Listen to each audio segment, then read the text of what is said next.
Bill, I think it's so important that people also realize that the Christian faith has something to say that's very important about the emotional problem of evil. That's right. These mental machinations in response to the intellectual problem of evil may not be very comforting to someone who's actually going through terrible emotional pain as a result of suffering. And the question is, does the Christian faith have something to say about that emotional problem of evil? And I think it certainly does, John, because it tells us that God is not some distant creator who stands aloof, cold, and indifferent to the universe he has made. Rather, he is a loving heavenly Father who shares our sufferings and hurts with us. In fact, in the person of Jesus Christ, he enters into human history and he identifies with us by taking on our suffering and our sin. Alvin Plantinga, who is one of the greatest philosophers in the world today, has written the following with respect to this problem.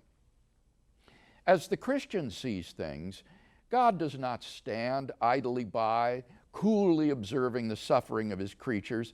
He enters into and shares our suffering.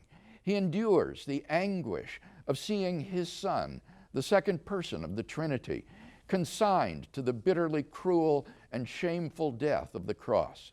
Christ was prepared to endure the agonies of hell itself in order to overcome sin and death and the evils that afflict our world, and to confer on us a life more glorious than we can imagine. He was prepared to suffer on our behalf, to accept suffering of which we can form no conception. You see, on the cross, Christ innocently bore a suffering that none of us can contemplate. He bore the punishment for the sin of the whole world. So that when we think about the emotional problem of evil, I think meditation upon the cross of Christ and what he was willing to go through because of his love for me can help to give me the strength and the courage to bear the cross that he calls upon me to bear in this finite life until I go to be with him in glory.